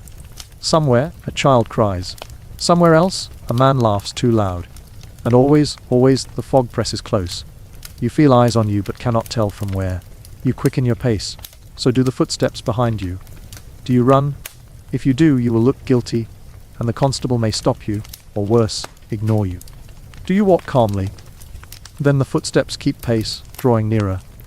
This is the choice every Victorian Londoner lived with when the sun went down, and sometimes even when it didn't. For crime did not sleep with daylight. The hunters prowled at noon as easily as midnight. You turn a corner now and find yourself face to face with a man in a ragged cap. His smile is missing teeth. His eyes are bright. He says nothing, but his hand flexes at his side. The fog curls between you like a curtain. Will he ask for a coin? Will he ask for your life? Or will he simply vanish again, leaving you to tremble alone? That is the trick of it. In the Victorian city, danger was not only in what happened, but in what might happen. Every shadow could be a thief. Every stranger a murderer. Every step an ambush. The fog turned imagination into a weapon sharper than any knife. And as you clutch your coat tighter, your heart pounding, you realize that in this chapter of the city, death is not carried in bottles or bags. It walks on two legs. It whispers in alleys. It breathes behind you. The hunters are still here, and they are not done with you yet. You may think, as you shuffle deeper into Whitechapel, that the hunters are only lone figures, a pickpocket brushing past you, a shadow with a knife, a whispering woman in a bonnet. But London in the 19th century is a hive. It breeds crime in colonies, swarms, organized as much as the railways or factories that power the empire. Take, for instance, the rookeries. Even the name sounds sinister, doesn't it? A rookery not of birds, but of thieves. Narrow passages and tumble, down houses packed with the city's poorest, places where sunlight dared not enter. Imagine a warren of twisting lanes where strangers vanish and the law does not bother to follow. In St. Giles, in Seven Dials, in Whitechapel itself, these rookeries flourished like tumours. If you entered as a respectable gentleman, your wallet fat, your coat fine, you would not come out with both intact. Sometimes you would not come out at all. The rookeries had their own economy, their own rules. Prostitutes lined the stairs, fences bought stolen goods, no questions asked, and taverns welcomed cutthroats with open arms. Children swarmed the streets like rats, barefoot, dirty, faced, learning from the cradle how to trick, beg, or steal. It was not chaos, it was culture. A world beneath the respectable one, humming with its own rhythm. And above this underworld stood figures known as bludgers, screwsmen, swell mob, each with their own specialty. The swell mob were particularly insidious. They dressed like gentlemen, polished boots, silk cravats, carrying themselves with grace. They mingled at theatres, at racecourses, at society balls, blending in so seamlessly you might even ask one for the time. That watch in your pocket, gone before the clock struck the next quarter hour. Your diamond pin, unfastened without you feeling the touch. They were predators in broad daylight, hunters who wore elegance as camouflage. The city police knew of them, of course. The Bow Street runners, London's earliest detectives, hunted them before Scotland Yard even existed. But law enforcement in the Victorian era was always one step behind. How do you fight crime in a city with millions of people, when most of them are anonymous, nameless, shifting constantly from lodging to lodging? You cannot. You swing your lantern and hope the shadows scatter. But shadows do not scatter, they multiply. Now, let us walk toward the Thames. The river is not just water, it is artery, sewer, grave. Smugglers move goods through it, burglars escape across it, and the hunters use it as their final eraser. If you are a body in Victorian London, odds are good you end up in the river. It is the last stage of a violent night. Many a passerby awoke to news that another corpse had been dredged from its black currents, pockets turned out, throats slit. The newspapers reported it with the casual horror of routine. Found drowned. Such a neat phrase, hiding the blade. And yet, do not think for a moment the wealthy were safe. Hunters reached them too, only with different tools. Fraud, forged documents, elaborate cons. Gentlemen ruined not by a knife in an alley, but by a handshake at the club, or a promise at the stock exchange. Respectable. Criminals thrived on the ignorance of those too polite to suspect trickery. Confidence men, they were called. They stole not with blades but with charm, and in its way, was that not even more dangerous? A knife you can see glint, a smile you cannot. Of course, the newspapers adored it all. Victorian journalism was not subtle. It screamed. It sensationalized. Headlines howled about murderers, muggers, poisoners, wife, beaters, child snatchers. London devoured crime stories like bread. Crowds gathered at execution days, cheering or jeering as men swung from the gallows. The city loved its hunters almost as much as it feared them. Crime was entertainment, and entertainment was profit. Step back into the alley with me now. The fog thickens again. A group of boys appears, maybe 12 years old. their faces sharp with hunger and mischief. They crowd you, laughing, bumping your coat, and before you can swat them away, your pockets are lighter. They scatter in seconds, their bare feet pattering like raindrops. Are you angry? Frightened? Or do you feel, deep down, that this is inevitable? For in London, you are not simply at risk of being preyed upon. You are guaranteed it. But it is not always strangers who kill. Sometimes it is your own household. Domestic violence in the Victorian city was rampant, though whispered about more than reported. Gin played its part. A drunken husband, wages spent at the tavern. Fists landing on wife or child in rooms where neighbours turned deaf ears. Murder did not always happen in alleys. It happened by the fire, in kitchens, in beds. And here the hunters were not nameless shadows, but familiar faces. The fog might conceal the stranger, but who conceals the family? Let us pull back for a moment. You are beginning to feel overwhelmed, aren't you? Too many hunters, too many dangers. You are wondering, how did anyone survive this city at all? The answer is, barely. Londoners developed instincts, second senses. They avoided certain streets after dark, clutched their purses tight, mistrusted strangers. They learned to walk quickly, to keep their heads down, to make themselves less tempting prey. And yet, accidents, encounters, murders, they still came. Because in truth, there was no escaping it. The hunters were not out there somewhere. They were everywhere. And always, always, the fog. Picture it again now. You are alone, the gas lamps halo faintly. The sound of horses on cobblestones echoes, distorted by mist. A figure approaches, top hat, coat, cane. Respectable, perhaps. But is he respectable? Or is he swell mob, about to lift your watch? Or perhaps worse, something darker. Your hand trembles at your side. You are outnumbered already, though you see only one man. The city itself is his accomplice. And here, reader, I must confess something. Part of you would not survive this place. You, with your phone, your lock, your streetlights. You are soft, cushioned by modernity. Drop yourself in London 1860, and you would be picked clean within a week. Perhaps a night. Do not be ashamed. It happened to thousands born and raised here too. This city is not designed to keep you safe. It is designed to test you, to break you, to feed its hunters. The worst part, the fog lifts at dawn, but the fear does not. In daylight you still clutch your pockets, still glance over your shoulder, still wonder if the woman at the stall, the man at the tavern, the child with wide eyes, all of them, might be watching, waiting, ready to strip you bare. The hunters never leave. They only change masks. And so you walk faster, deeper into the mist, your heart pounding. Perhaps you will reach home alive, perhaps not. The city does not care. For tonight, as every night, the fog belongs to the hunters. You think you're clever, dodging the fog, slipping past the cutthroats, keeping a wary hand on your pocket in Whitechapel. You've survived disease so far, ducked under the noses of hunters in the alleyways. Perhaps you're feeling proud. Perhaps you think London can't get you now. But there's another predator waiting for you, not with a knife, not with a pistol, not with a disease that will rot your insides. No, this one smiles with bureaucracy, with paperwork, with locked doors and hard benches. It's called the workhouse. The workhouse is not the place you go when you're lazy.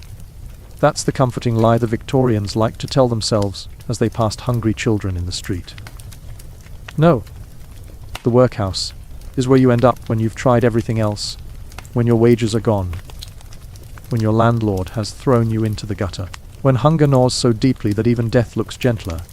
It is the final refuge, and also the final trap. Picture it: tall walls, iron gates, an architecture that looks more prison than sanctuary. You step through the doors, perhaps hoping for warmth or food. Instead, you are stripped of dignity immediately. Your clothes are taken, replaced with a rough uniform. Men are separated from wives, parents from children. Imagine being torn from your 5-year-old daughter because some clerk insists you must sleep in the men's ward. No touching, no comfort. The family unit was considered dangerous, an inconvenience to the efficient running of poverty. Inside, the smell hits you first. Stale bread, disinfectant, human waste barely scrubbed away. The workhouse diet was designed not to nourish, but to discourage. Thin porridge, dry bread, sometimes potatoes if you were lucky, a sliver of cheese once a week. Hunger remained your companion even as youth.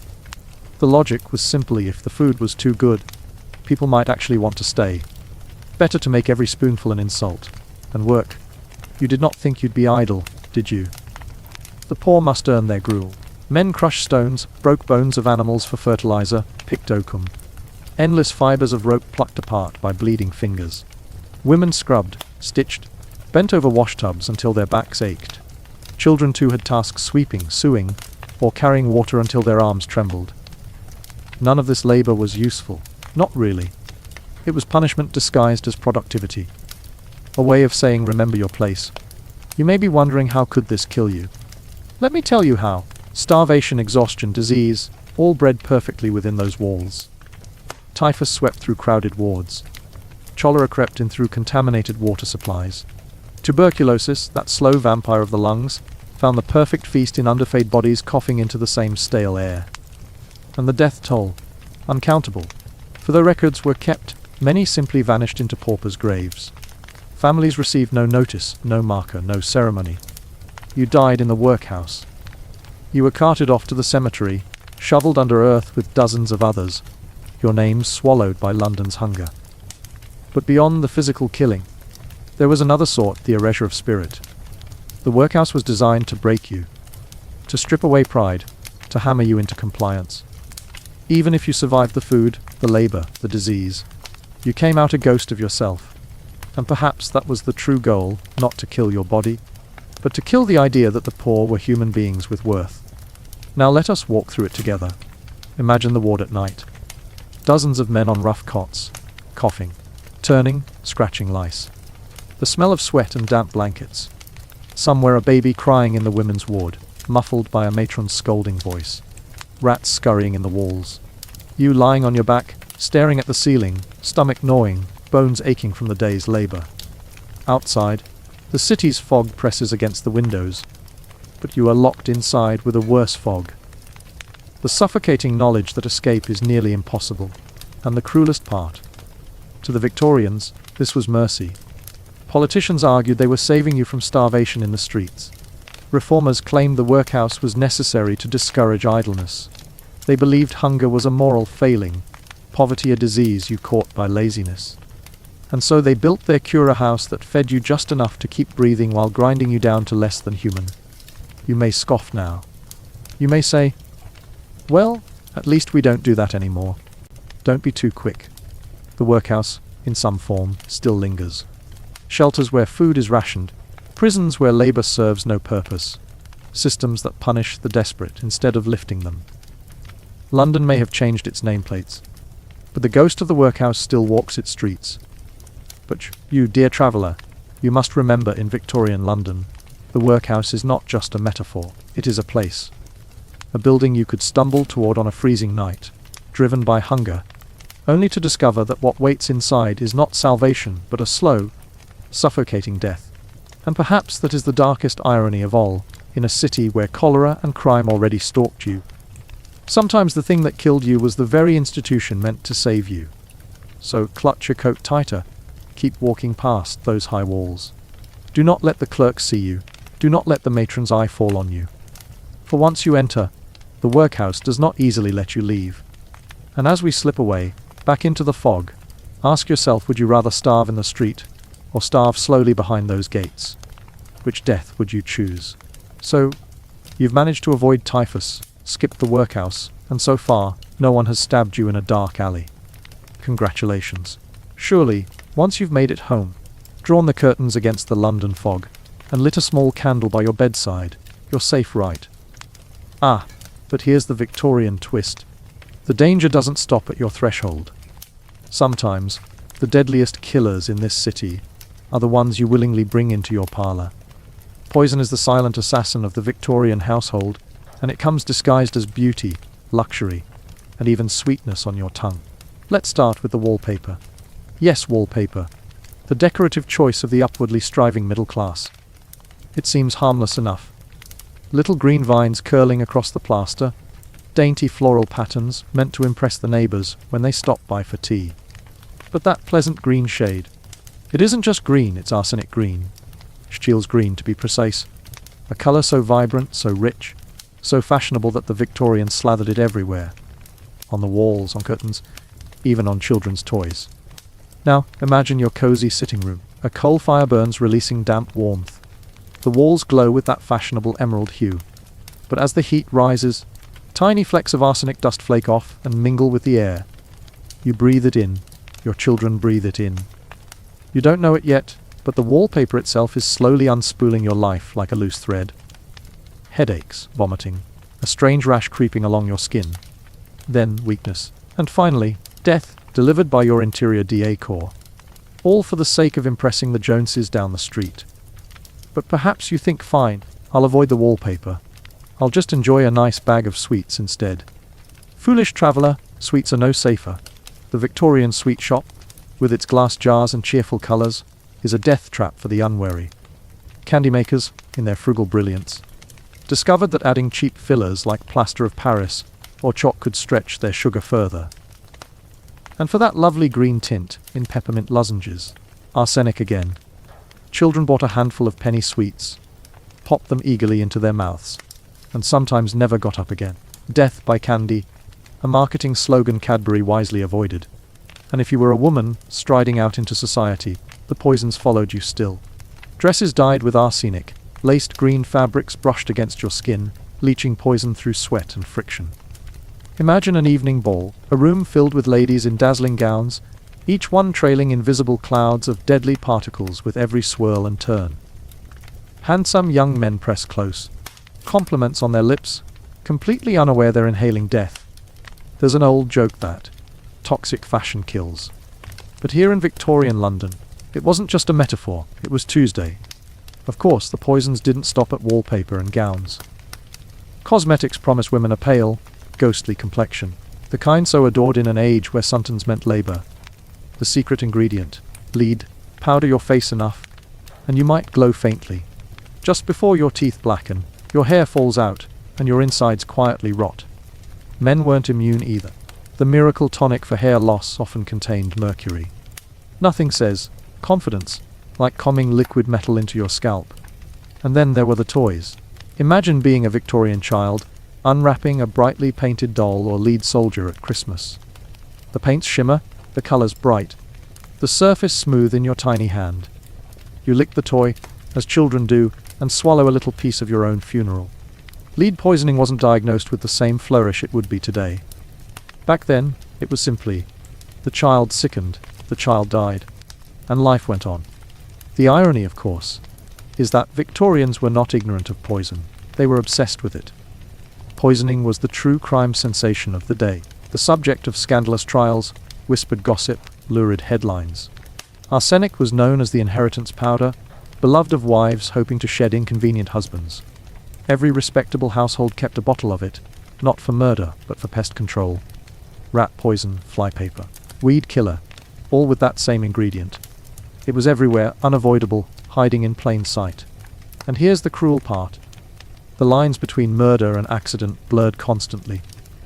Was that death in the parlour the result of a scheming relative sprinkling powder into the soup? Or was it simply the wallpaper doing its daily work? The city itself became an accomplice, each household item conspiring quietly against its owners. Imagine yourself in such a room now. The wallpaper glows faintly green. The fire crackles. You sip tea sweetened with sugar that may or may not have been cut with plaster. Across the table, your host smiles, her cheeks pale under a dusting of lead powder. A child runs through the room with a painted toy soldier. It looks so cozy, so domestic. Until you realize every single thing around you is killing you. Slowly, patiently, beautifully. This was the Victorian contradiction: progress at all costs. Industry could create colours never seen before, and so it did, even if they were poisonous. Commerce could make sugar cheap, and so it did, even if it killed children. Fashion could dazzle, and so it did, even if it rotted your skin. They called it advancement. We might call it assisted suicide with good branding. And yet the city loved it. Green wallpaper remained wildly popular long after doctors began to suspect its role in mysterious deaths. Why? Because no one wanted to admit that beauty itself was a weapon. To take away the green walls was to admit that the very foundation of modern progress was rotten. Better to ignore the corpses than abandon the fashion. So, if you think you're safe once you've locked your doors at night, think again. The city follows you inside. It sits with you at dinner. It watches you from the walls.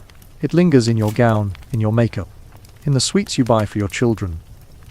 London is not just dangerous in its alleys. It is dangerous in your very embrace of comfort. And as you lie in bed, staring up at that green wallpaper, you might ask yourself, is it the city that's killing you? Or are you paying it to? Picture this: you wake up in London, 1873.